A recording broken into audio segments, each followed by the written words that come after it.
In this episode of Civic Talk, we will be discussing the LGBTQ movement. Why is this such a hot topic? Why, after thousands of years, is this just now popping up? Where did it come from? What effects is it going to have on the youth population of America? And most importantly, how can liberals and conservatives find common ground in moving forward? Stay tuned for our debate. The LGBTQ movement. This movement has swept not only through America, but throughout the world faster than a forest fire. All those who identify as lesbian, gay, bisexual, transgender, and queer have found identity and refuge in a global community.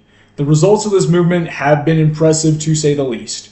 36 nations worldwide recognize homosexual marriages and rights. Leading world nations are condemning human rights abuses against homosexuals in countries such as Ghana, Iran, Yemen, and Nigeria.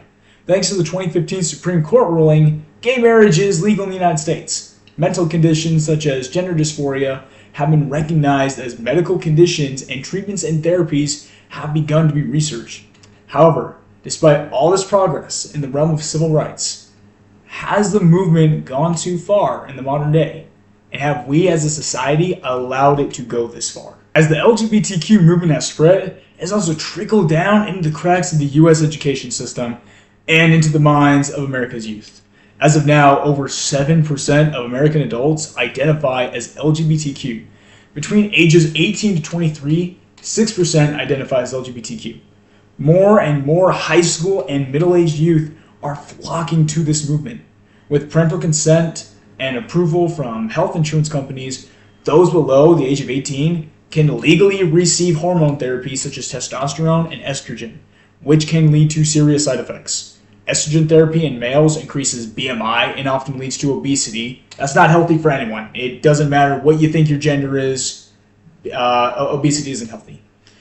Hormone therapies can also lead to breast and ovarian cancer, and with so many youth participating in such treatments, what kind of health effects can we expect to see in the next decade with this generation? On top of it all, children are being exposed to LGBTQ sexuality with events such as drag queen story out. That is a real thing. As the youth LGBTQ population rises, so does the youth's mental illness rate. Suicidal ideation, schizophrenia, bipolar disorder, anxiety, chronic depression are all pretty common themes that we see with youth in this movement. As of May 2024, roughly 40% of LGBTQ youth seriously considered suicide. Minors who identify as LGBTQ are 4 times more likely to commit suicide than heterosexual youth. On one side of the argument, liberals are arguing that LGBTQ progression is vital to society so that people are forced to be open-minded and consider people's feelings, emotions, and anxieties. On the other hand, conservatives are arguing that LGBTQ progression shouldn't go any further in order to preserve traditional family values, basic biology, and science. I had the opportunity to sit down with Lauren Coates, a staff member at Metropolitan State University of Denver, Student Assistant Service. Excellent. Awesome. What is sex and what is gender? So it really depends on who you talk to. Some would say, if you're talking biological sex, then you're going to say it's whatever is assigned to you at birth based on what the doctor sees when you come out. If you see something that looks like a penis, he's going to say it's a boy. If you see something that looks like a vagina, he's going to say it's a girl. What I had with that was something that looks like a penis, something that looks like a vagina. It's either a penis or a vagina. There's nothing else, to the best of my knowledge, that you come out of that is going to resemble a sexual organ that is not a sexual organ. Going to say it's a boy. If you see something that looks like a vagina, he's going to say it's a girl.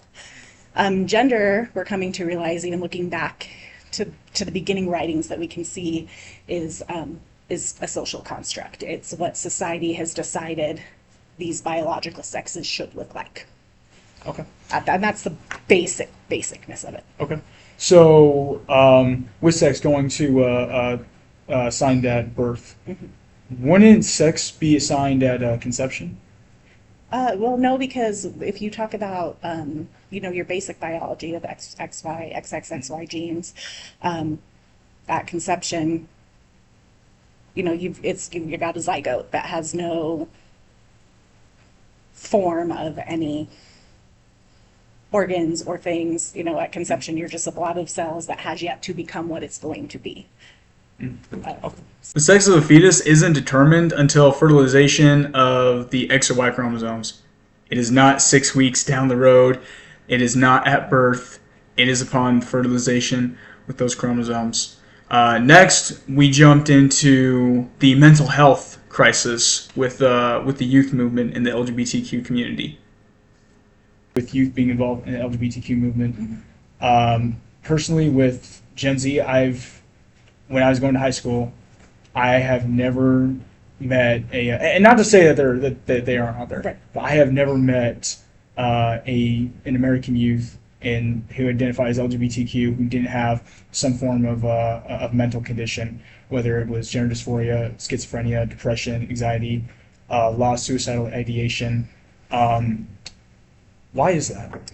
Well, possibly it has to do with where you went to school. When you have areas that tend to be more conservative or tend to be of a specific racial or class area, you're going to see people that either don't come out because they don't want to offend or cause problems with those around them, or you're just going to not see a lot of those individuals there just because it's not what they would consider a safe space for them. If you're in a community that is all straight people with really super conservative values that don't necessarily, like you said, that believe that it's a mental condition or whatever, that's not a safe place for them to be at, so they are going to not be there.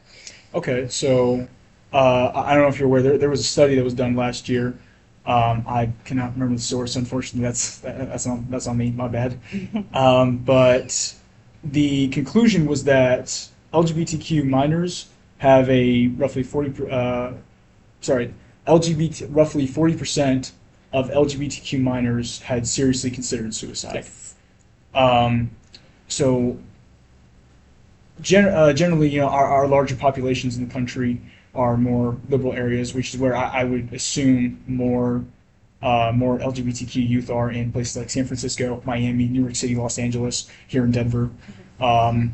So with that 40%, I can't help but believe that a large portion of that 40% is also in these major cities, these major metro areas. Yeah.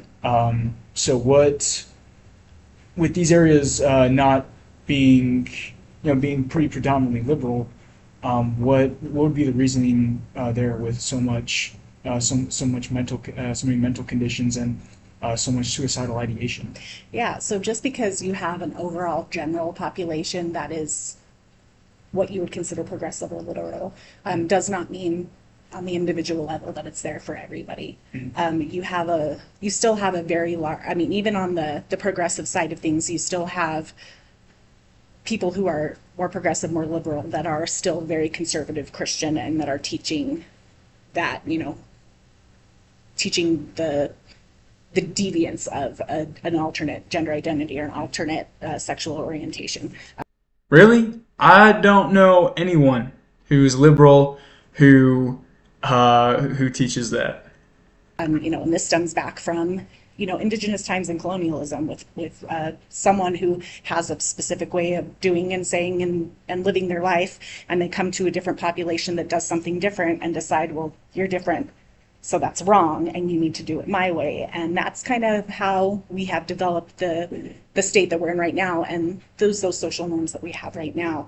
So when you have an individual, especially, you're not, terribly old. I'm sure your young teenage past is memorable still. Yes. In the forefront of your mind.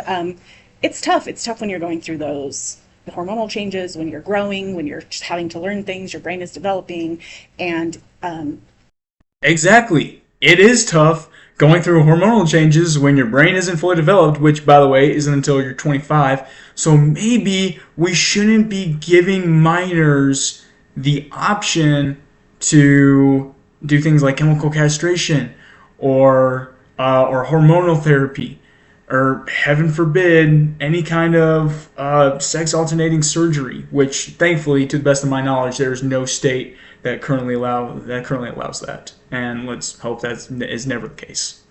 I think everyone can say that you tend to listen to the critics more than you do the supporters. It always tends to hold more weight. So if you have, a gay youth who is in a household who is going to church every Sunday that's telling them that they're going to hell and they're praying to their God to please change me, and it's going to mess up your system when you're still gay, because Yeah. it's not, we've come to find out in studies and things done, and just even genetically, that this is not a choice that people make. People don't just decide, I would rather be gay than straight, because first of all, who would make that choice, right? Because we see the separation of equality just within that, on like I said, on an individual level, not always on a full, complete societal level, but on an individual level. So when you have a young person who is either has family that's not accepting of them, has classmates that are not accepting of them, who are seeing nothing but, who aren't seeing their own identities reflected in movies and films and books and things that they read, then it will take its toll and put you in that depressive mode, in that suicidal ideation mode. And then when you do have access to those, when you have books that are showing, a boy with a crush on a boy, when you have a film that has a non-binary, a non-binary character on a TV show, and then you have a whole group of people saying that that should be banned and that's not good for children and that's grooming and that's whatever. What is that saying to the individual, to the 14-year-old boy who identifies with that? And they're hearing and seeing all this outcry about how bad it is. And it's gonna make you depressed, and it's gonna make you question your thought process, and it's gonna make you question how your own feelings and worry that there's something inherently wrong with you. And that's the leading cause of our, suicidal ideation amongst our LGBTQ plus youth. The reason why so many transgender individuals have suicidal ideation is because of mental conditions. Transgenderism is gender dysphoria, which is a mental condition, which often, the vast majority of the time, is accompanied with major depressive disorders. So, while other factors could play into that, like environment, to pin it on conservatives saying that, it's conservatives who are unwelcoming, who just push their agenda on the LGBTQ community, and that's what's causing all these people to want to commit suicide, is absolutely ridiculous. So before addressing that, I do want to go back to something you said with Christians, with this whole dynamic when Christians try to correct LGBTQ youth using the argument that they're going to hell, they're sinning. Mm-hmm. That has to stop. That is not constructive at all. A very common that's unfortunately a very common piece I found with other conservatives and other Christians, which to me that's kind of the equivalent of trying to convince a Hindu that Jesus Christ is a savior. Someone who doesn't identify with that truth is not going to listen. Yeah, not going to change their life based on. Exactly. Yeah. And especially with trying to have more civil debate, more civil conversation, no one is going to be civil when you are telling them you are going to hell. Yeah. So moving on to health concerns. Yes. Right. I'm sure you're aware that there have been multiple medical studies done, especially from places like Johns Hopkins, that have shown that there are significant risks for individuals who go on hormone therapies of ovarian cancer, breast cancer. With such risks, what this current generation that may be on these therapies, what can we be expecting to see 10 years from now? So I honestly think, the first step, you hear a lot of, parents of trans children are, mutilating their genitals and they're putting them under the knife, and they're not. The first step for a gender affirming care in a youth is a puberty blocker. And all that does is just kind of put things on pause so that if you are a trans male, you're not going to start a period. You're not going to develop breasts just yet. If you're a trans female, you're not going to, you're not going to fully go through a male puberty. You're not going to develop your Adam's apple yet. You're not going to start to grow hair yet. Your testicles aren't going to get bigger yet. And it's just puts it on pause until. On pause or terminates it? No, it puts it on pause. And this is the same therapy that has been used for decades for things like when you have an 8-year-old girl who starts her period, and that's way too soon. And so they put them on puberty blockers to stop the period, let the child get a little bit older and be of an appropriate age to start that developing and start that, and then they take them off the puberty blockers and puberty starts. It's not a permanent thing. It's just puts things on pause to give the youth the chance to immerse themselves in this identity and to live that way and to make sure that it's actually what they want. You can start hormone therapy in Colorado. I think you can start at 15 or 16. They still keep you on those puberty blockers while you do this. And it's one of those where you go on, and if you are a trans female, you might start to develop breast tissue. If you're a trans male, you're going to stop having a period. You're not going to develop that breast tissue. You're going to start growing hair, maybe gain a deeper voice. If you go off that hormonal therapy, then the growth is not going to go away, but it still can be corrected as long as you're not talking like sex reassignment surgery, like actually changing the shape of a penis or vagina. So with males going on estrogen, that can have quite a few side effects. Obesity, increased BMI. How is that something that we can advocate for? Because regardless of what your gender is or your sex is, a high BMI is not healthy. Yeah. And gender affirming care is not the only medication people take that have those sort of side effects.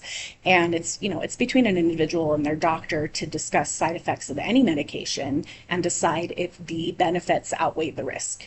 And that is not something that can be, it's not something that can be a blanket rule for everyone. That's something that, I have been on medications where I had to decide, is the fact that after I take this pill, I get really nauseous and can't walk for 2 hours worth being able to function correctly the rest of the day. And it's the same thing with that, even birth control has increased risk of cancer or increased risk of things like that. And some of them, and that's the other thing when you talk about FDA and rules and just big pharma in general, there's always going to be a minuscule amount of possible side effects. My grandma just recently had hiatal hernia surgery, and she was one of the 0.1% that had a fluid leakage, and she ended up passing away. Does that mean we should outlaw hiatal hernia surgery because the 0.1% thing actually happened to someone? Except it's not 0.1%. But shouldn't we at least make it so that this isn't accessible to youth? A human brain is not fully developed until someone's 25, right? And I personally have known several people who have undergone hormone therapies. I know one individual who has undergone sex change therapy at age 21, and a couple years down the line, they immensely regretted it. Yep.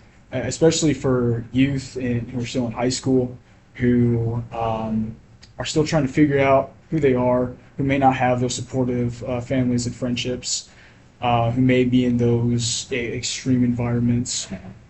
Shouldn't we be more focused on getting them to counseling before such a decision, so we can confirm this is really what you want? So that's the thing in the state of Colorado, at least.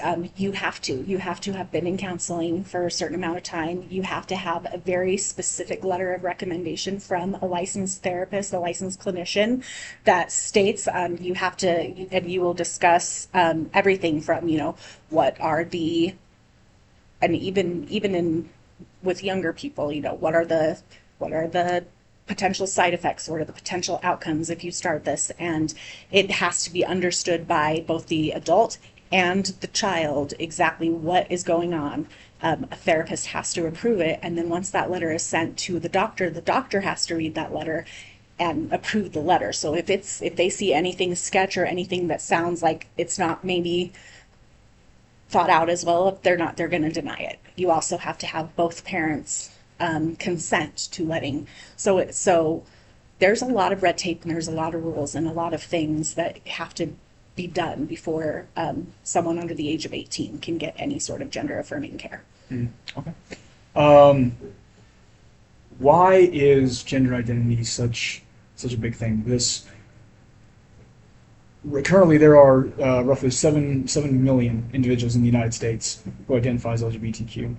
6% of people between the ages of 18 and 23 identify as LGBTQ. Why is this all of a sudden such a big thing? It's the same reason why when it didn't become against the rules to be left-handed, all of a sudden we had 4 times as many left-handed people. Never in the history of the United States has being left-handed been illegal. We've always had trans people. We've always had gay people. I mean, you look back to even, do some Greek history, and you're going to see rampant. I mean, you look at who's it, Pythagoras, or was it Aristotle, that's talked about music and how, that for men to be enjoying this is fine, but we don't need girls there, and we don't need silly women distracting and the men together. And this is kind of like this is my soapbox thing. I think that because you have that social construct of gender, and it has been, and it's in the 50s, it was the wife has the babies, looks nice for the husband, cooks the husband dinner, and it has this whole set of specifications. What makes a good woman is someone who is, looks good all the time, keeps the house clean for her husbands, take care of the kids, and the dad's job is to go to work and to bring home the bacon and shouldn't have to deal with the kids and shouldn't have to, and it's just slowly evolved to a more equal partnership amongst men and women. But because we still have those social construct of what a woman should look like and sound like and act like, and what a man should look like and sound like and act like, it causes a problem for those who don't fall into those. I think if we didn't have this social construct of gender, it wouldn't matter. Exactly, it wouldn't. There are 2 sexes, 0 genders, and infinite personalities. There's no such thing as gender. You're saying that transgender has always been a thing for all human history. Yes. If that were the case, wouldn't we be seeing mass epidemics of people committing suicide? No, because in the beginnings of societies before, basically before Westernization hit, it was celebrated. If you talk about like Judaism, if you look into early Judaism, they had 7 different genders. When you talk about some indigenous colonies, I'm sure you've heard the term Two-Spirit. Mm-hmm. That's something that was celebrated. You had this specific group of people who identified as a gender that didn't match the outside of their body, and they were celebrated, and they were specifically healers and helpers and had a specific role within their communities. It wasn't until basically the onset of Westernization and the French and the Spanish and the British coming into these indigenous populations that all of a sudden it became villainized. But even if it's something natural, even in those societies of 16th, 17th century Europe, wouldn't we still see oh wow, there were just a bunch of people in Germany that killed themselves. I wonder why that happened. Wouldn't we still be seeing that if this is a natural thing? Well, when you have the one group that decides what the rules and what the norms are, it puts people back into hiding and suppressing.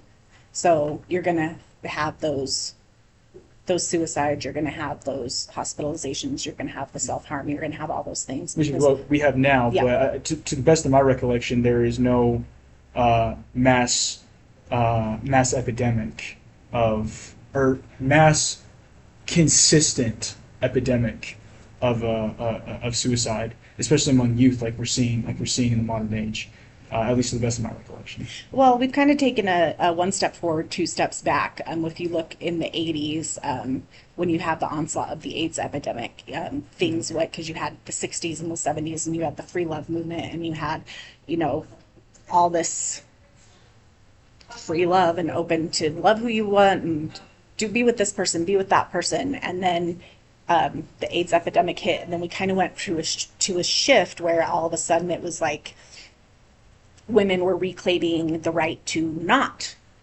be, you know, women were the free love movement kind of went like, okay, well, maybe this is bad, and feminism means if I don't want to have sex with whoever I want and I just want to be home, then I can do that. But the thing is, both are correct. Lost, so lost in that question. Like it went from why weren't we seeing a bunch of minors committing suicide because they weren't accepted by 17th century Europe to, well, the 60s and free love and the AIDS epidemic.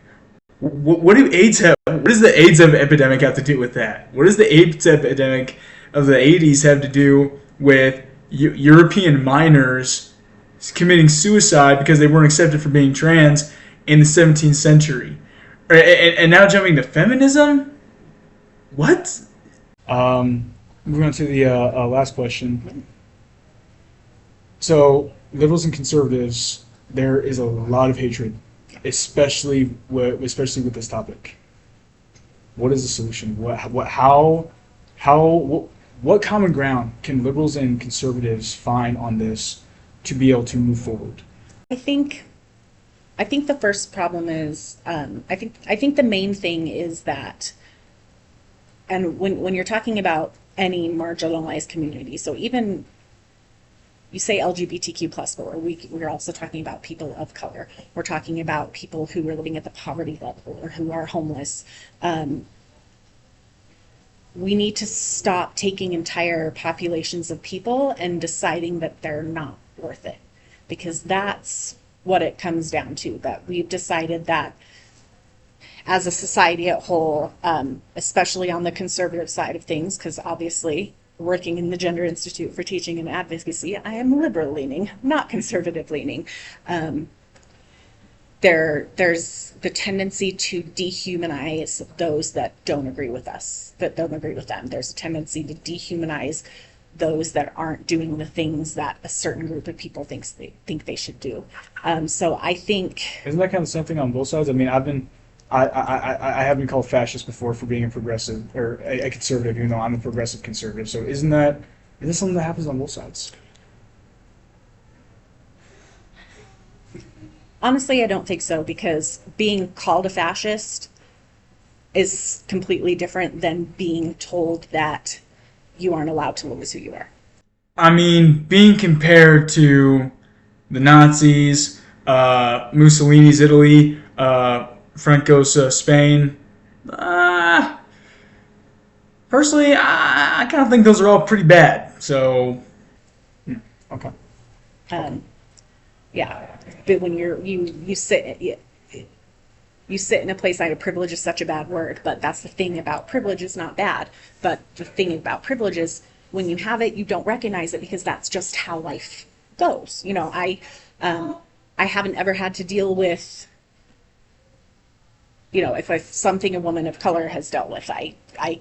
So I don't think about the fact that, well, let's say when I was much thinner before I had children. My aunt's got 5 kids. She can probably do more pull-ups than I can. Not a good enough excuse. I didn't think about the fact that I could go into what's one of the big stores, say H&M or, you know, Forever 21 or whatever, and find a cute outfit that I could wear. Now I understand that was a privilege that I had back then. I cannot go into those stores and just find a cute outfit that fits me. I gotta go to a plus size store, whatever. So those are like the little parts of privilege that we don't think. It doesn't mean that our lives are better because of XYZ. It just means that our lives aren't made harder because of. So if I go in to get a job, someone's not going to look at the color of my skin and mark me as probably not a possibility. And I'm not going to recognize that because it's not going to happen to me, you know. Then what do you call affirmative action? It may not be for a job, but still.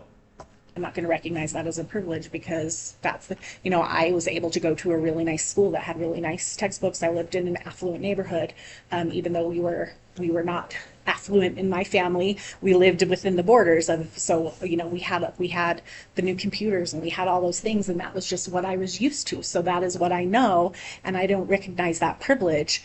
That's someone who grew up in an inner city school where they had like the green screen computers and no access to the arts. You know, they don't have that because of where they live in.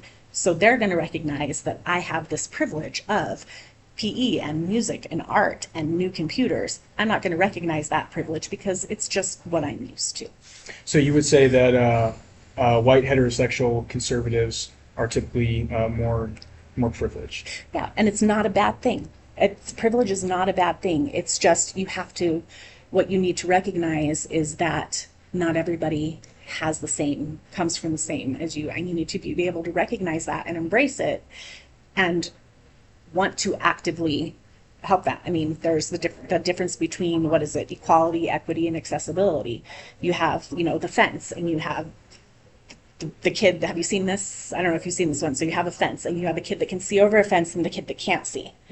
And then you have equality. So they're both on the same size thing. So this kid's taller up and can see. This kid's on the very exact same size thing, but he still can't see. But they're equal. They both got the same thing to stand on.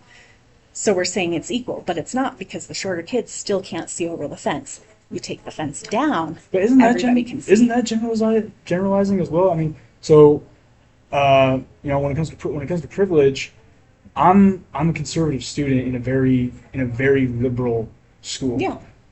Something that I like, that I actually worry about is, okay, I'm doing it, especially with a degree in political science. Okay, I'm doing this paper.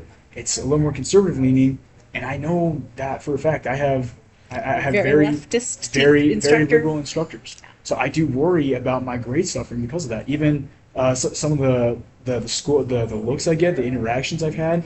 So see, and that's a case where you don't hold the privilege in that situation. The people that are of the same mind as your instructor, the people that know that what they say your instructor's going to be like, yeah, they don't recognize that privilege because it's just what they know.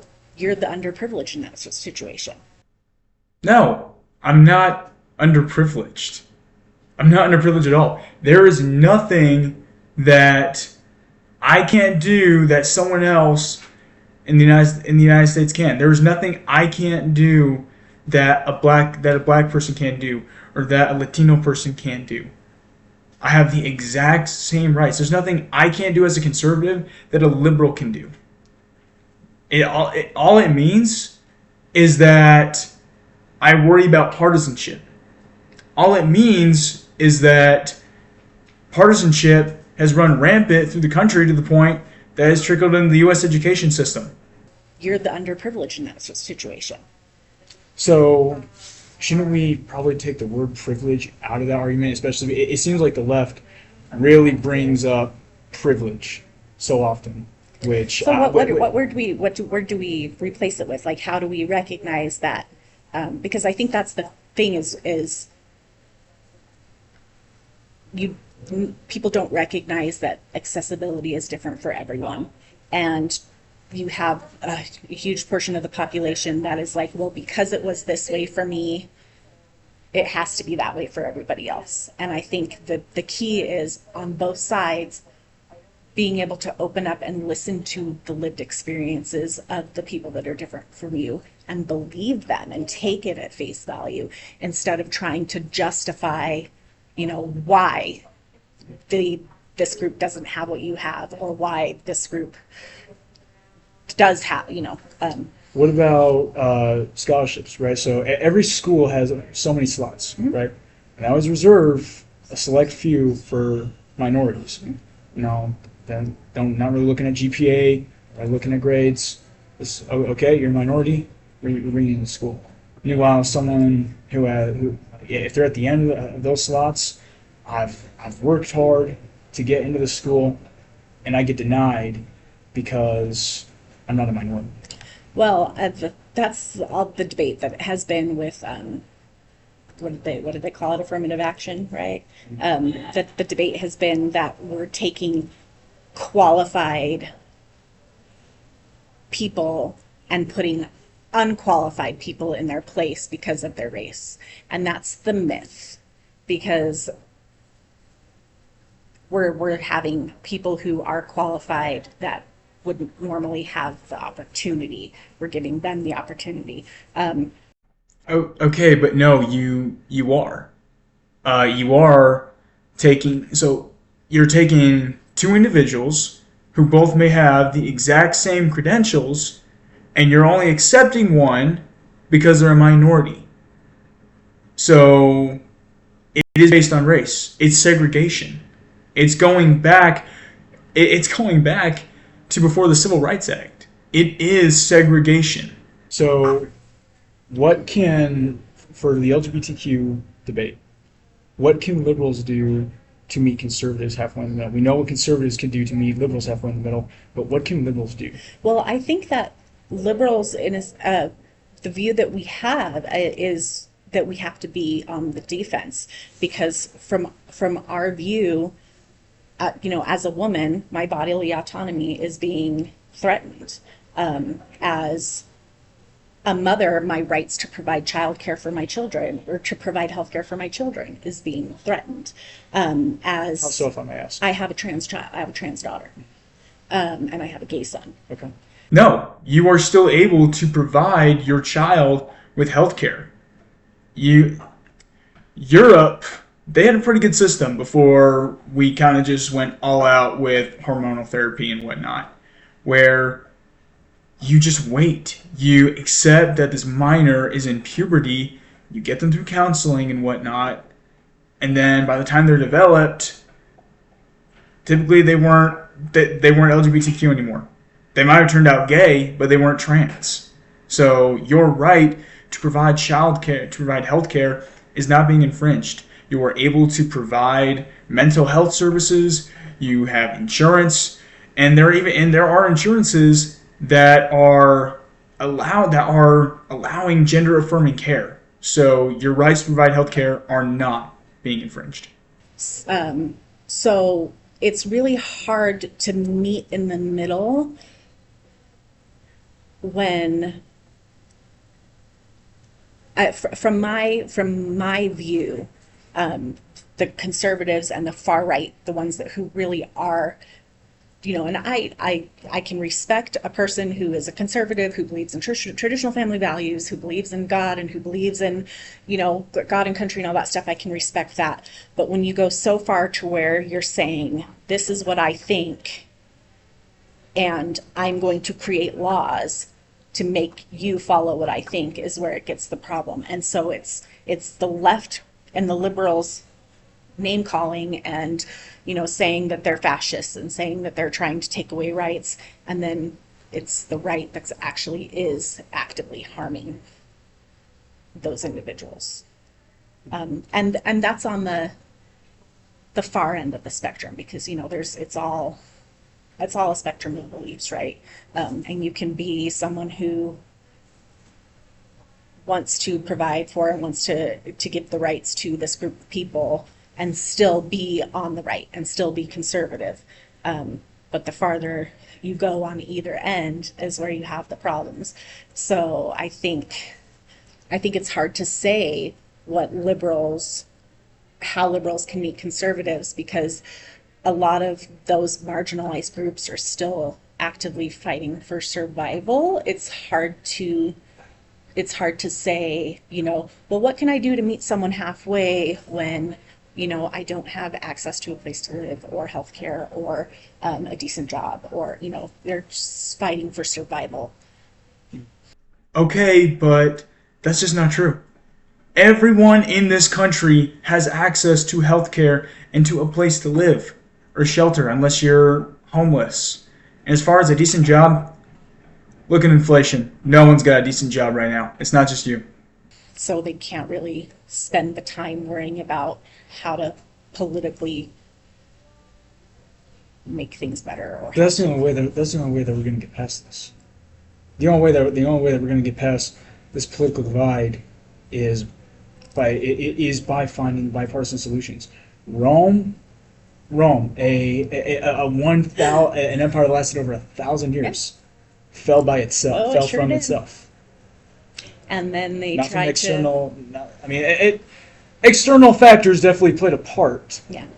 but the main cause of its downfall were internal factors. And that's exactly the same way it's going to be in the United States. We had a civil war that killed 750,000 Americans because of internal debates and disagreements that we couldn't actually just come and talk. Yeah. Well, you look at slavery, the North versus the South. I mean, that was definitely Worth fighting over. Definitely. Yeah. And I would argue that it's worth fighting over the same rights for LGBTQ plus individuals. Fighting for in the same sense as the Civil War. Well, Wait. So, LGBTQ individuals being able to have gender-affirming surgeries, treatments, and therapies, and being able to include minors in that is just as worthy a war as slavery.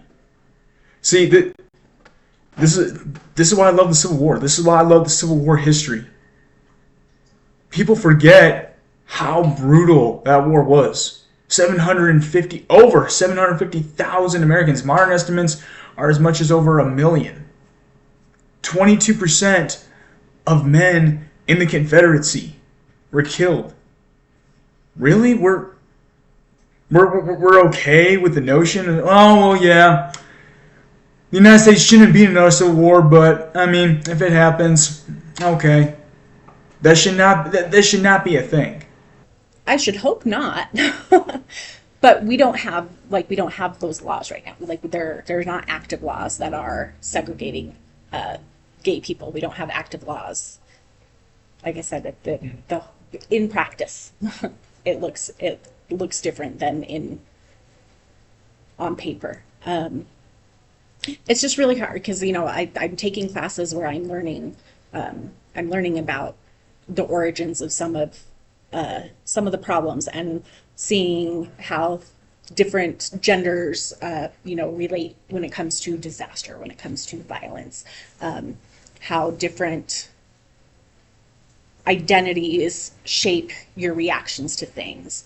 And when you have that view and you have that knowledge, you look at things a little differently when you're in the thick of it. I was a super conservative person for the bulk of my life. I was very liberal. And and now I am not.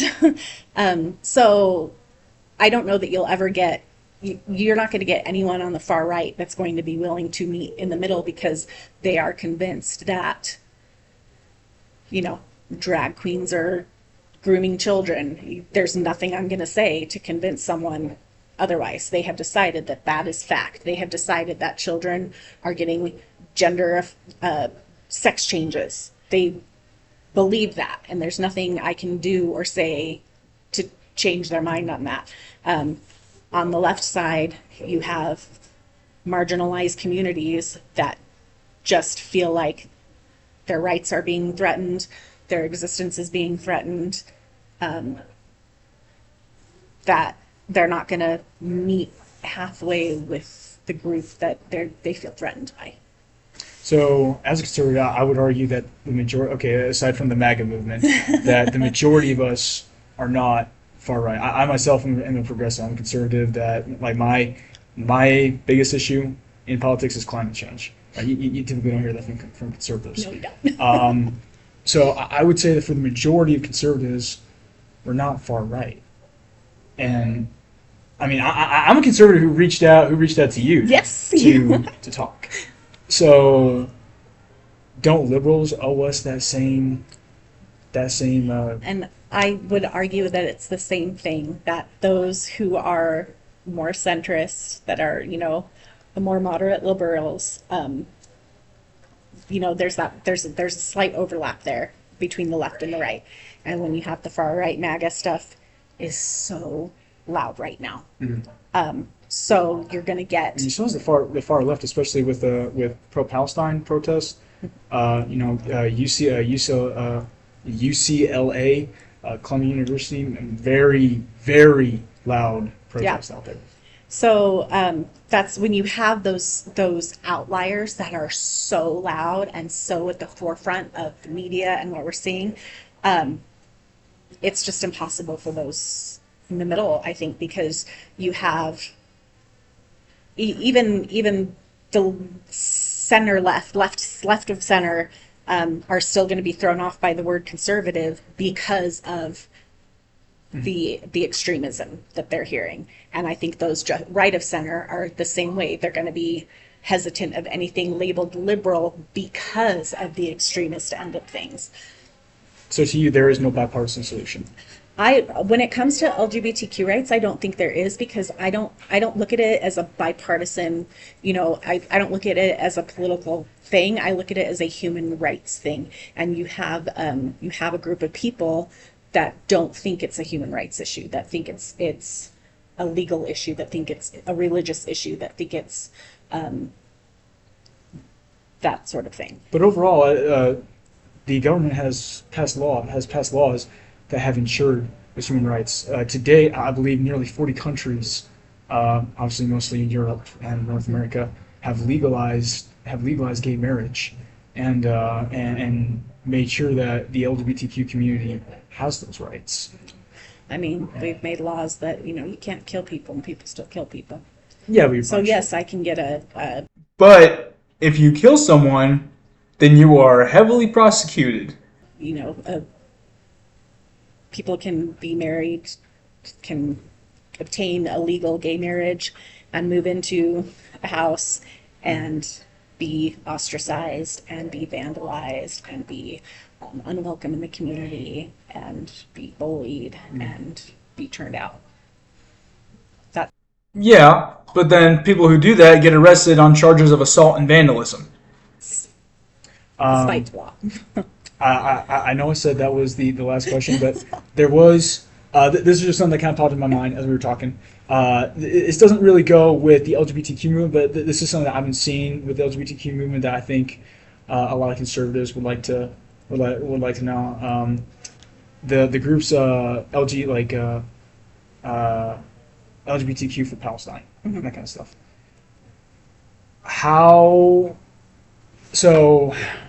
Palestine is currently controlled by Hamas, right? Hamas is a very, very radical terrorist Muslim organization. And as we have seen from groups like the Taliban, Al-Qaeda, ISIS, Hamas, Hezbollah, the Houthis, they are not tolerant of the LGBTQ movement or LGBTQ people. In Iran, I believe Saudi Arabia, I know Iraq, being gay is punishable with imprisonment, but in Iran and Saudi Arabia, being LGBTQ is a death penalty. So how can an organization advocate for a terrorist group that definitely does not have their best interests? Because they're not advocating for the terrorist group, they're advocating for the people of Gaza, which includes queer people, regardless, because even if it's illegal, there are still queer people in Gaza. And when you talk about the history of the word queer, and you look at LGBTQ rights, it all stems from things that have been labeled other and things that have been labeled different. So it's for the people, the children that are getting killed in school bombings and hospital bombings, for the people. It's not in support of the terrorist group. It's not in support of their government. It's not in support of the damage that they've done. It's in support of the people who are actively being killed by the hundreds of thousands right now. 135,000 people. The last death toll, I believe, was 38,000. Missing. I'm thinking missing or unaccounted for. Do you mean refugee status? Yeah. So my numbers were a little bit off. As of now, 41,000 people have been killed in Palestine. Anywhere between 6 and 12,000 of them have been Hamas fighters. It's pretty hard to get an accurate number on that, but it has not been hundreds of thousands. So from an LGBTQ perspective, what is the solution to the Gaza conflict? Because Hamas A did start ceasefire. this war. I mean, a ceasefire completely. Isn't that what happened in is the solution. 2005? I don't follow the. I mean, I don't remember that. I was actively in very small children mode, and so. I mean, I wasn't alive during World War II, but I have a pretty good grasp of what happened. So. From about As was 2004 I. to about 2000, as my children were small. From 2004 to about 2000. Well, when my last kiddo was born, I was very not knowledgeable of anything outside the realm of my small family. Quick history lesson. In 2005, Israel and Palestine did come to a ceasefire agreement with Israel saying, okay, we're going to pull our 10,000 Jews out of the West Bank in exchange for a ceasefire. Stop throwing rockets at us. We'll stop throwing rockets at you. And Palestine said, okay, and broke that agreement. So a ceasefire did not last. So how can we trust a ceasefire for this next go? I mean, you can't. You just have to help your hand. I think especially for when it comes to like the U.S. government in general, or the act of calling for the ceasefire holds a lot of weight. The fact that someone in a position of power is recognizing that this has to stop and saying, hey, I think the act of calling for the ceasefire, like I just said, it holds a lot of weight. Whether it will be followed, whether it will work, there's no way of knowing. But So what I'm hearing from that is we don't know if the solution is going to work.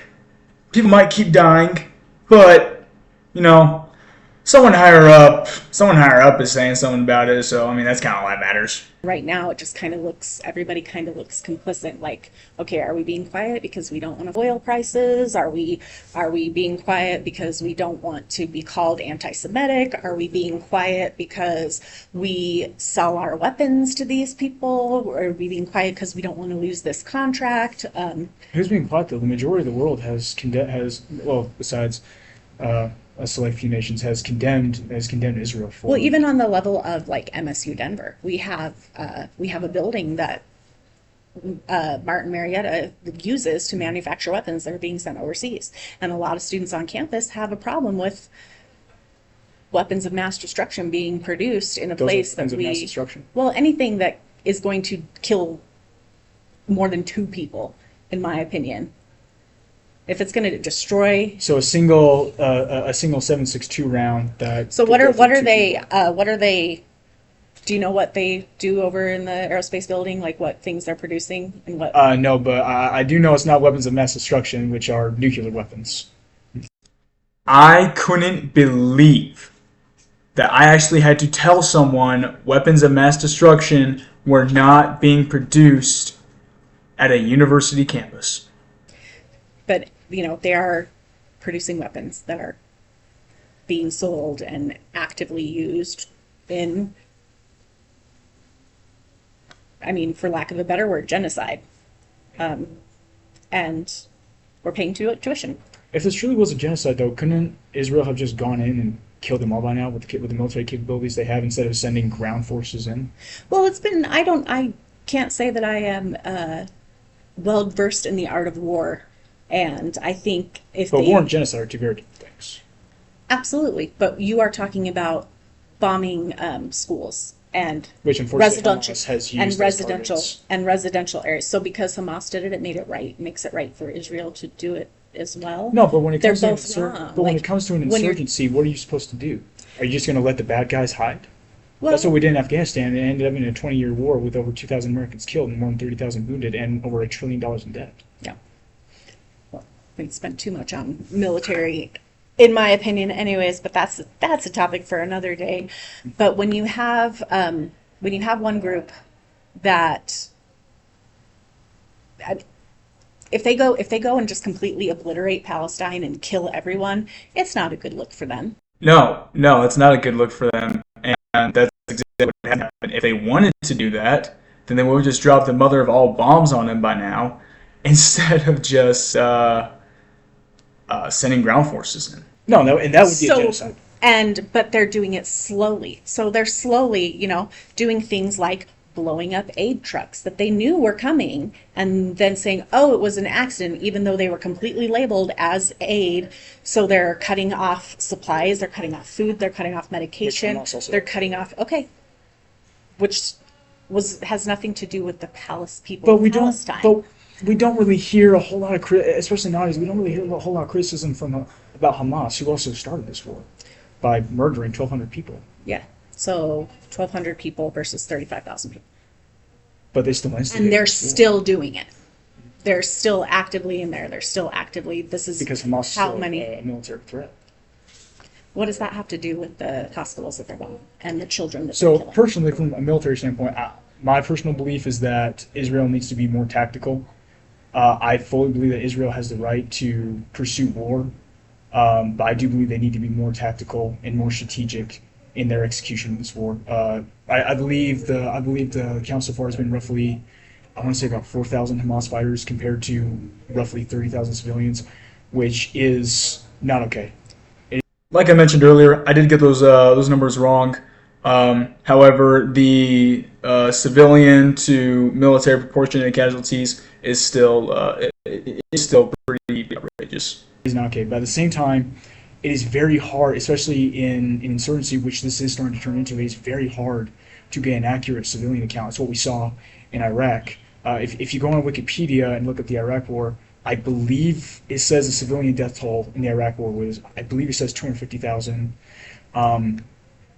But the thing is, in insurgency, you can't tell who's a civilian. If you get a kill at 300 meters away from a rooftop and you have to make your way through an urban area, the kill that you just got, his buddy could come, grab his weapon, and run the other way. And by the time you get to him, you're like, oh, well, that was a civilian. Yeah, well, and that's different than bombing a hospital. Mhm. Those are civilians. Bombing a school, those are civilians. And when someone says, hey, they're bombing schools and killing children, and your response is, well, they did it too. Which wasn't my response. I said that I believe Israel has a right to defend themselves and pursue the assailants after October 7th.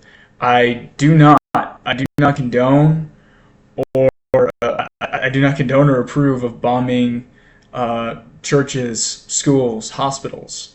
That to me is just saying, well, they deserve it because they killed some kids, so these kids deserve to die because these kids died.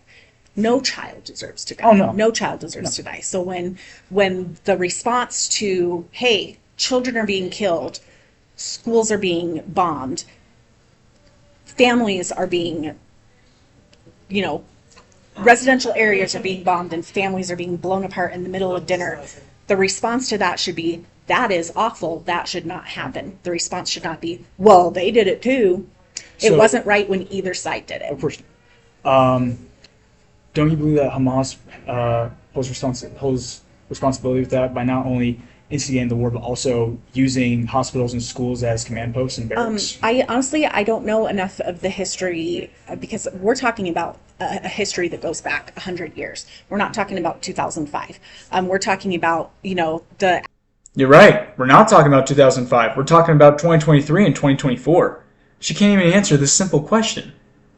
apartheid state of when they originally decided that, hey, the Jews are going to go to Israel and the Palestinians are going to go here, and that's just going to be how it is. And that was, early 1900s or late. My history is not fully I believe 1967. developed, but so, and then before that, whatever led up to the separation of that. So we can't look at 2005.